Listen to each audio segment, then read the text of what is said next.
Un homme atteint de trisomie 21 est ridiculisé, mais il donne une leçon à tout le monde. Imaginez-vous debout sur une scène, devant un public silencieux, faisant de votre mieux pour montrer votre talent, mais au lieu d'applaudissements, vous entendez des rires. Vous vous sentez impuissant, embarrassé, et profondément rejeté. C'est exactement ce qui est arrivé à Mark, un homme atteint du syndrome de Down. Mais ce qui a suivi son humiliation a changé sa vie, et la vie de beaucoup d'autres. Mark a grandi dans une petite ville, où tout le monde se connaissait. Dès son enfance, il a été confronté à des obstacles que d'autres enfants ne connaissaient même pas. Diagnostiqué avec le syndrome de Down dès la naissance, les médecins, les enseignants et même certains membres de sa propre famille lui disaient souvent ce qu'il ne pourrait jamais faire. Il avait des rêves, comme tout autre enfant, mais à chaque étape de sa vie, on lui faisait sentir qu'il n'était pas comme les autres. Les barrières qu'il rencontrait étaient invisibles pour beaucoup, mais elles étaient bien réelles pour lui. Ses parents, cependant, refusaient de l'enfermer dans une case. Ils croyaient en lui, dans ses capacités, et ont toujours cherché à lui offrir les meilleures opportunités pour s'épanouir.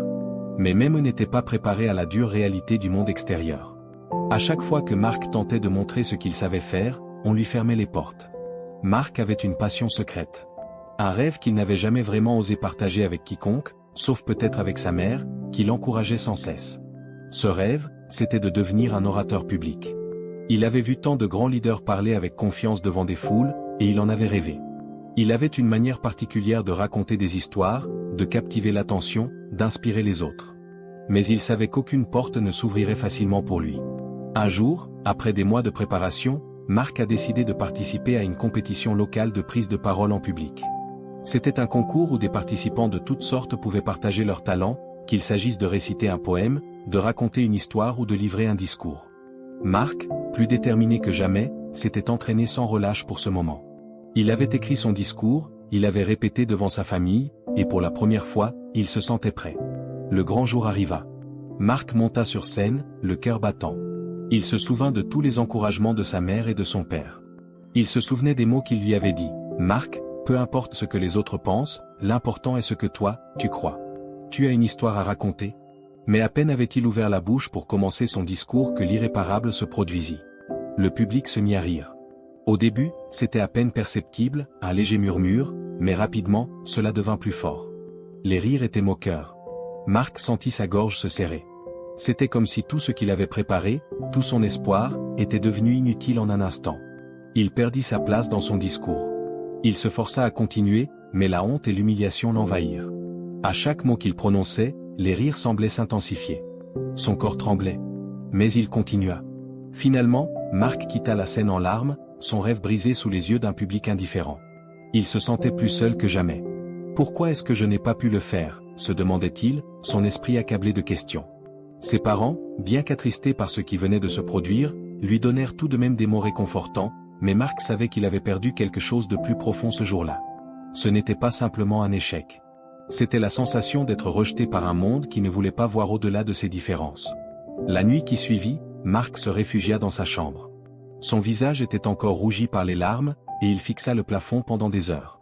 Il se demandait si tout ce qu'on lui avait dit sur ses capacités était vrai. Peut-être que ce monde n'était tout simplement pas fait pour lui. Mais alors, une pensée traversa son esprit, aussi fugace soit-elle, et si je leur montrais qu'ils avaient tort? Et si, au lieu de me cacher, je me relevais et que je leur montrais qui je suis vraiment? Ce fut la première étincelle de ce qui allait devenir une transformation radicale dans sa vie.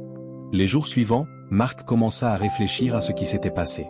Au lieu de sombrer dans la dépression, il décida de tirer quelque chose de positif de cette expérience. Il se souvint des paroles de sa mère, qui lui avait toujours dit « Mark, ne laisse jamais les autres définir qui tu es.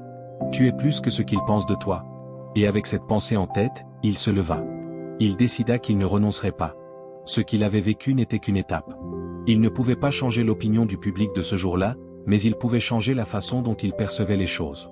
Mark savait qu'il devait prouver à lui-même, avant tout, qu'il était capable de réaliser ses rêves. Il commença à chercher des moyens de se préparer pour la prochaine fois. Il contacta un coach en prise de parole en public, un homme qui avait l'habitude d'aider les personnes ayant des défis similaires à surmonter leur timidité ou leur peur. Ce coach était spécialisé dans l'aide aux personnes avec des handicaps, et il croyait fermement qu'aucun obstacle n'était insurmontable. Ensemble, ils commencèrent à travailler sur sa voix, sur ses gestes, et surtout sur sa confiance en lui. Les mois passèrent, et Mark s'améliora. Chaque jour, il répétait devant un miroir, il faisait des exercices pour apaiser sa nervosité et il travaillait sur ses discours. Sa famille l'encourageait, mais il savait qu'il devait maintenant le faire pour lui-même. Pas pour les autres. Il voulait se prouver qu'il pouvait le faire. Il savait que cette nouvelle tentative serait différente. Et il commençait à y croire. Les mois passèrent lentement, mais Mark ne s'arrêta pas. Chaque matin, il se levait plus tôt, non pas pour se résigner à sa défaite, mais pour se préparer à ce qui serait, selon lui, une seconde chance. La souffrance de l'échec était encore vive en lui, mais elle ne devenait pas un fardeau. Plutôt, elle se transformait en motivation. Il commença à s'entraîner avec plus de discipline, déterminé à prouver à ceux qui l'avaient méprisé qu'il pouvait surmonter ses limites. Son coach, un homme doux et patient nommé Thierry, avait cru en lui dès le début. Thierry était un expert en communication, mais ce qui le distinguait des autres, c'était sa capacité à voir au-delà des différences extérieures. Il ne voyait pas le handicap de Mark. Il voyait un jeune homme passionné, talentueux, et digne de la plus grande confiance. Mark, lui disait-il souvent, tu as quelque chose que beaucoup n'ont pas, l'authenticité. Tu ne t'es pas caché derrière un masque, tu es vrai. Ce n'est pas une faiblesse, c'est une force. Chaque session avec Thierry apportait son lot de progrès. Mark apprenait non seulement à mieux contrôler sa nervosité, mais aussi à captiver son auditoire, à utiliser ses émotions de manière positive, à les canaliser en un message puissant. Le travail était difficile, parfois frustrant, mais chaque petite victoire renforçait sa confiance en lui. Dans les moments où la fatigue commençait à le rattraper, Mark pensait à sa mère, à son père, et à leur soutien inébranlable. Il se souvenait des sourires fiers qu'ils affichaient chaque fois qu'il surmontait un obstacle, aussi insignifiant fût-il. Il savait qu'il ne pouvait pas les décevoir, mais plus que cela, il comprenait qu'il ne devait pas se décevoir lui-même. Il avait des rêves et des objectifs, des choses qu'il voulait accomplir, et il était déterminé à ne pas laisser son passé d'échec définir son avenir. Mais les doutes, eux, ne disparaissaient pas facilement. Même pendant ces moments de plus grande confiance, Mark se posait toujours cette question. Et si je me retrouvais encore une fois face à l'indifférence? Et si, au lieu d'accepter ma transformation, il se moquait de moi à nouveau? Thierry, en bon coach, savait exactement comment l'aider à repousser ses pensées. Lors d'une séance particulièrement intense, Thierry lui posa une question simple, mais qui fit toute la différence. Mark, pourquoi veux-tu que les autres t'acceptent? Pourquoi la validation des autres a-t-elle autant d'importance pour toi? Mark s'arrêta un instant, troublé par cette question. Il avait toujours cherché l'approbation des autres, comme tout le monde. Mais il se rendit soudainement compte que ce n'était pas cela qui comptait le plus. L'important, ce n'était pas ce que les autres pensaient de lui, mais ce qu'il pensait de lui-même. Il voulait se montrer à lui-même qu'il était capable, et il n'avait plus besoin de chercher la validation extérieure. Si les autres ne pouvaient pas voir sa valeur, cela ne signifiait pas qu'il n'en avait pas. À partir de ce moment-là, Mark fit un travail encore plus profond sur lui-même. Non seulement il s'entraînait à devenir un meilleur orateur, mais il commença à se regarder différemment. Il n'était pas juste une personne avec un handicap, une étiquette. Il était un individu, un être humain, avec des rêves, des talents, et une voix qui méritait d'être entendue. Un mois plus tard, Mark reçut une invitation à revenir à l'événement communautaire où il avait été humilié. L'invitation venait directement des organisateurs du concours. Ils avaient entendu parler de son travail acharné et de son évolution. C'était une occasion qu'il n'avait jamais imaginée, un test de tout ce qu'il avait appris. Il l'invitait à revenir non pas comme un simple participant, mais comme un orateur invité pour parler de son parcours et de la manière dont il avait surmonté ses épreuves. C'était sa chance de montrer au monde qu'il n'était pas défini par un seul échec. La première réaction de Mark fut l'hésitation. Il se souvint du jour où il avait été ridiculisé devant tout le monde. Il se rappela l'humiliation, le rejet, et la douleur. Mais, comme il l'avait fait plusieurs mois auparavant, il se résolut à avancer. Il savait que s'il revenait pour se confronter à ses peurs, il en sortirait plus fort. Les jours qui suivirent furent remplis de préparation. Mark répéta son discours encore et encore, peaufinant chaque détail, chaque mot, chaque geste. Il savait que cette fois-ci, tout serait différent. Il n'était plus le même homme. Il n'était plus celui qui se laissait paralyser par la peur ou les rires moqueurs. Il était devenu un homme prêt à défier le monde et à le convaincre de sa valeur. Le jour de l'événement arriva finalement. Mark se tenait dans les coulisses, attendant son tour. Son cœur battait la chamade, mais cette fois-ci, ce n'était pas la peur qui le gagnait. C'était une sorte de calme intérieur, une confiance née de son travail acharné, de ses sacrifices et de sa transformation. Il n'était pas là pour se prouver quelque chose aux autres. Il était là pour montrer, une bonne fois pour toutes, qu'il croyait en lui. Alors qu'il attendait son signal pour entrer sur scène, il repensa à tout ce qui l'avait conduit ici. Les rires de l'année précédente, la douleur, les larmes, la solitude. Et puis, à tout ce qu'il avait accompli depuis. Il se dit que peu importe ce qui arriverait ce jour-là, il était déjà victorieux. Il avait surmonté ses propres limites, et rien ne pourrait jamais lui retirer cela. Lorsque le moment fut venu, Marc monta sur scène. Lorsque Marc monta sur scène, une grande partie de lui voulait fuir. Mais une autre partie, plus forte, plus résolue, savait que c'était sa chance. Il se souvenait des paroles de Thierry, qui lui disait souvent, « Les moments de grande peur peuvent aussi être les moments de grande transformation. C'est dans ces moments-là que tu vas vraiment voir de quoi tu es capable. » Le micro était froid sous ses doigts. Le public était là, mais cette fois, Marc ne les voyait pas comme des juges, mais comme des témoins de son histoire. Il s'adressa à eux d'une voix calme, mais ferme. « Je me souviens du jour où je suis monté sur cette scène pour la première fois. J'étais un jeune homme plein de rêves, plein d'espoir. Mais les rires que j'ai entendus ce jour-là m'ont presque détruit. Ils m'ont fait douter de tout ce que j'étais et de tout ce que je pouvais devenir. » Il prit une pause, laissant ses mots s'imprégner dans l'air. « Mais aujourd'hui, je vous parle non pas de l'échec, mais de ce qui vient après. De ce que l'on peut accomplir lorsque l'on cesse de se définir par ce qu'on a vécu, et que l'on commence à se définir par ce que l'on veut devenir. » Les premières secondes furent silencieuses. Marc sentait le regard du public, mais il ne ressentait plus cette pression écrasante. Au lieu de cela, il ressentait de la gratitude. Gratitude pour chaque échec, chaque obstacle, chaque moment de doute qui l'avait poussé à grandir. Il savait que tout cela faisait partie de son histoire. « J'ai appris à ne plus avoir peur de l'échec. J'ai appris à accepter que la vie n'est pas une ligne droite, mais un chemin semé d'embûches. Et c'est exactement ce qui fait sa beauté. C'est ce qui me rend plus fort chaque jour. » Le silence dans la salle s'intensifiait, et Marc sentit un frisson parcourir son corps. Il était en train de toucher les cœurs, pas avec des mots vides, mais avec la vérité de son parcours. Il n'avait pas seulement appris à être un meilleur orateur, il avait appris à être un meilleur homme.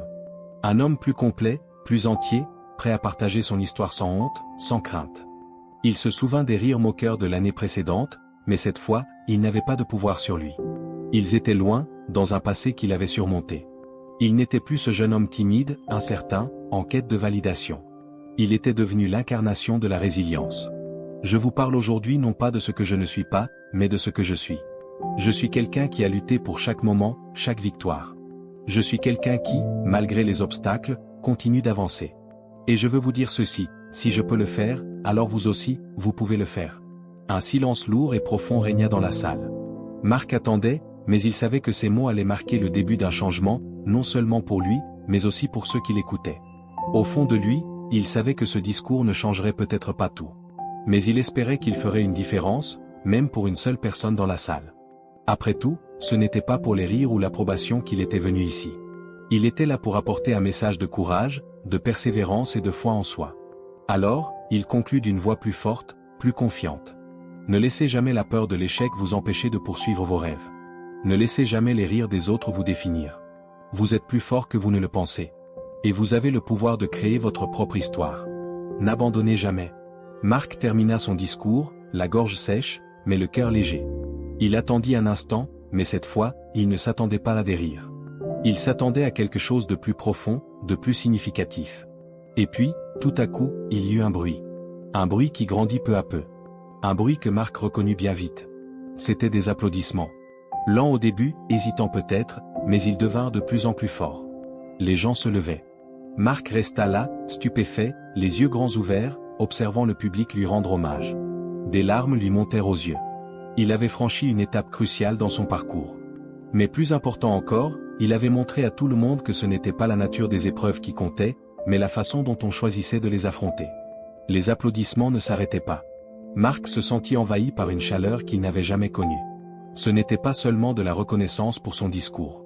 C'était la reconnaissance de son courage, de sa force, et de sa capacité à transformer une humiliation en une leçon puissante. Le public comprenait maintenant ce qu'il avait traversé, et au fond d'eux, ils savaient que Marc leur avait offert plus qu'un simple discours. Il leur avait montré le véritable sens de la persévérance. En descendant de la scène, il se sentit plus léger que jamais. Comme s'il portait le poids du monde depuis des années, et que ce poids venait juste de disparaître. Sa famille l'attendait dans les coulisses, les yeux brillants de fierté. Il n'avait jamais douté de lui. Mais aujourd'hui, Marc savait qu'il s'était prouvé à lui-même ce que sa mère lui avait toujours dit, qu'il était capable de tout accomplir, si seulement il croyait en lui-même. Il n'était plus seulement l'homme atteint du syndrome de Down. Il était Marc, un homme qui avait fait face à ses peurs, un homme qui avait transformé ses échecs en un puissant moteur de réussite. Et il savait que ce n'était que le début. Après son discours, la vie de Marc prit une tournure inattendue. Ce qui avait commencé comme une simple tentative de surmonter un échec se transforma en une source d'inspiration pour beaucoup. À la fin de l'événement, les gens se sont approchés de lui, certains le serrant dans leurs bras, d'autres lui offrant des mots d'encouragement. Un homme en particulier, un ancien collègue de sa mère, s'avança vers lui. « Marc, je n'ai jamais vu une telle force. Vous m'avez rappelé à quel point il est facile de laisser les autres décider de qui nous sommes. Mais vous avez pris les choses en main. » Les mots de cet homme, ainsi que ceux de nombreux autres, résonnèrent dans son esprit. Marc n'avait pas seulement changé sa propre vie, il avait aussi inspiré ceux qui l'avaient écouté. Il s'était rendu compte que son expérience pouvait avoir un impact bien plus large qu'il ne l'avait imaginé. Quelques semaines après l'événement, Marc commença à recevoir des messages de personnes qu'il ne connaissait même pas. Des lettres, des emails, et même des appels téléphoniques. Certains lui écrivaient pour partager leur propre histoire de lutte contre la différence, le rejet, ou l'incompréhension. D'autres lui confiaient que son discours avait été un déclencheur, les incitant à prendre des décisions difficiles mais nécessaires dans leur vie. Un message, en particulier, le toucha profondément. Il venait d'un jeune homme nommé Lucas, qui avait également le syndrome de Down. Lucas avait vécu une vie marquée par des humiliations similaires à celles qu'avait subies Marc. Mais après avoir écouté son discours, Lucas avait décidé de s'inscrire à une école de théâtre. Il lui avait écrit « Marc, grâce à vous, je n'ai plus peur. Vous m'avez montré qu'on peut être différent, mais qu'on peut aussi réaliser ses rêves. Je vous remercie d'avoir montré la voie. » Marc lut ce message plusieurs fois. Cela le bouleversa. Il avait toujours cru que ses actions ne concernaient que lui, mais il venait de comprendre qu'il avait fait une différence dans la vie de quelqu'un d'autre. Ce genre de message était exactement ce qu'il avait espéré. Ce n'était pas seulement un triomphe personnel, mais un triomphe partagé. Cela renforça sa conviction que tout ce qu'il avait traversé n'avait pas été en vain. Au fur et à mesure que les semaines passaient, Marc commença à recevoir des invitations pour parler lors de divers événements. Des écoles, des associations, même des entreprises cherchaient à l'entendre. Chacun de ses discours était l'occasion de partager son histoire, mais aussi d'encourager les autres à ne pas se laisser définir par leur faiblesse ou leur handicap. Marc savait que chaque fois qu'il montait sur scène, il avait la chance de redonner aux autres ce qu'il avait reçu, l'espoir. Un jour, Marc se retrouva à partager son histoire devant un groupe d'adolescents. Ils étaient là pour une conférence sur la gestion du handicap et la manière de surmonter les obstacles sociaux. Marc n'était pas du tout un expert, mais il savait qu'il avait quelque chose de précieux à offrir. Il se tenait devant un public attentif, ses mains légèrement tremblantes, mais son esprit clair. Il se rappela du jeune Lucas et de la façon dont il avait été inspiré par ses mots. Il décida de raconter à ses adolescents comment il avait appris à se relever après chaque échec, et à ne jamais laisser les autres définir sa valeur. Vous allez rencontrer des gens qui vous diront que vous ne pouvez pas, que vous n'êtes pas assez. Mais je vous dis aujourd'hui, vous êtes suffisant. Vous êtes capable? À la fin de la présentation, un des adolescents s'approcha de lui. Marc, vous m'avez donné de l'espoir. Je ne pensais pas que quelqu'un comme moi pouvait un jour être accepté dans le monde du travail. Mais maintenant, je vois que je peux essayer.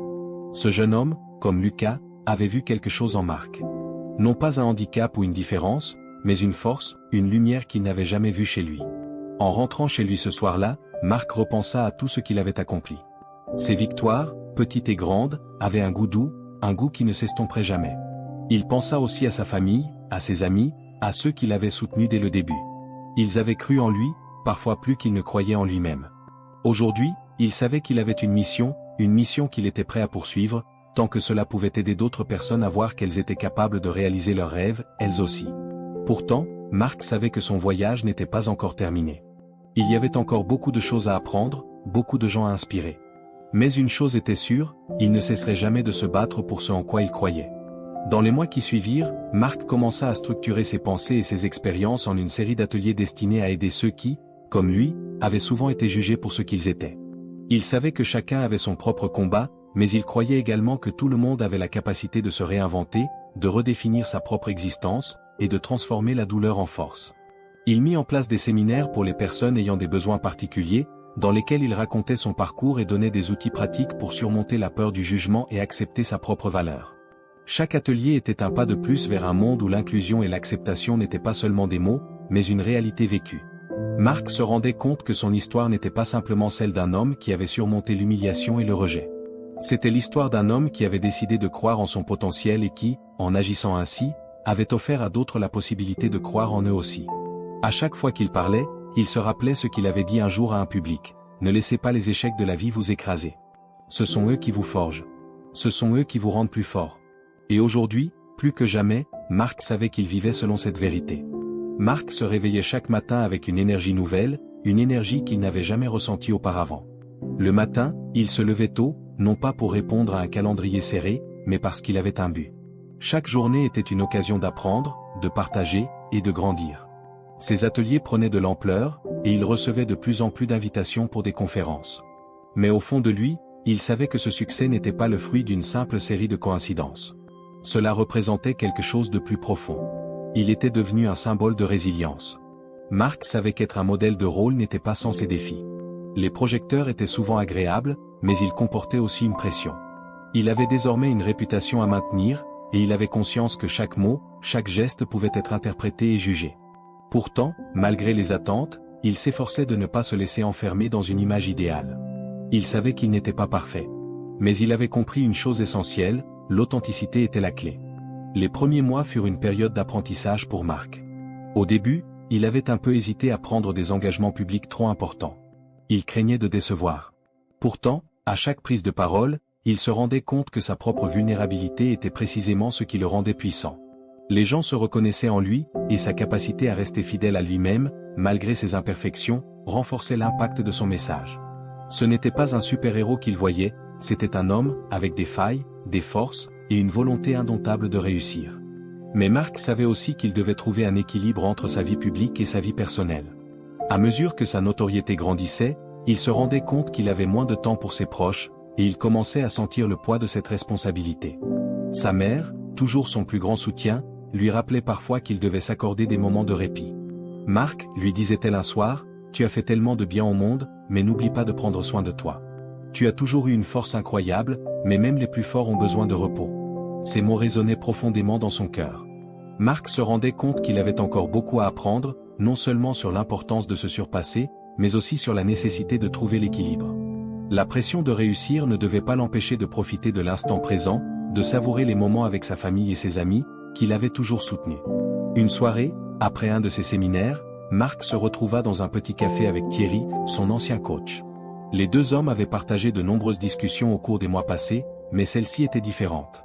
Thierry, voyant que Mark était plongé dans ses pensées, brisa le silence. « Je vois ce que tu fais, Mark, et je suis incroyablement fier de toi. Mais n'oublie pas, parfois, c'est dans la simplicité de la vie quotidienne que se cache la plus grande sagesse. La véritable réussite ne réside pas dans les applaudissements des autres, mais dans le fait de pouvoir se regarder dans le miroir et être fier de la personne que l'on est. » Mark acquiesça, prenant un moment pour réfléchir aux paroles de Thierry. Il savait que son coach avait raison.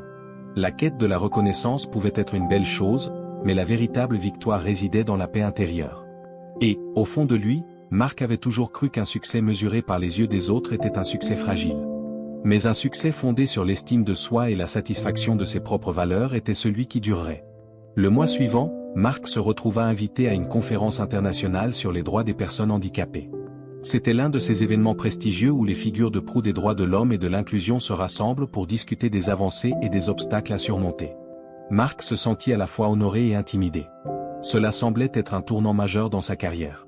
Il savait qu'il allait parler devant des experts, des leaders d'opinion, des décideurs politiques.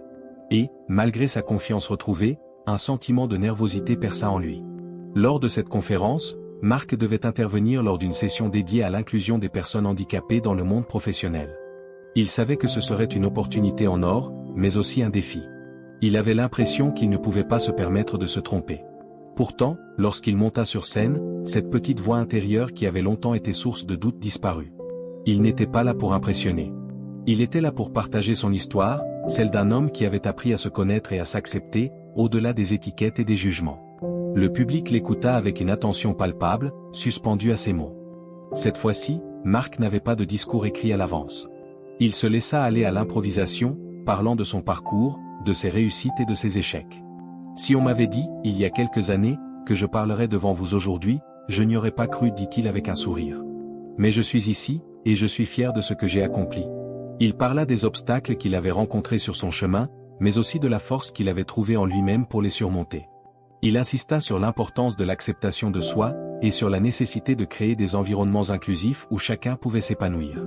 L'inclusion ne se limite pas à accepter quelqu'un qui est différent. C'est lui donner les outils pour réussir. c'est lui permettre de voir qu'il n'y a pas de rêve trop grand. À la fin de son intervention, il reçut une standing ovation. Mais plus que cela, il ressentit, au plus profond de lui, que son message avait été entendu. Ce n'était pas pour la reconnaissance qu'il faisait cela, mais pour donner une voix à ceux qui, comme lui, avaient parfois été invisibles. Il avait trouvé sa place, non pas en tant qu'exception, mais en tant qu'homme qui méritait d'être là, tout simplement. Marc réfléchit à son parcours. Il se rappela de l'époque où il se sentait petit, invisible, perdu dans un monde qui semblait parfois trop grand pour lui. Et pourtant, aujourd'hui, il savait qu'il n'était plus le même. Il avait évolué, non pas en changeant ce qu'il était, mais en acceptant pleinement sa vérité. Et plus important encore, il avait compris qu'il avait le pouvoir de redéfinir son propre avenir, à ses propres conditions. Je ne suis pas là pour prouver quelque chose aux autres, pensa-t-il, je suis là pour m'accomplir.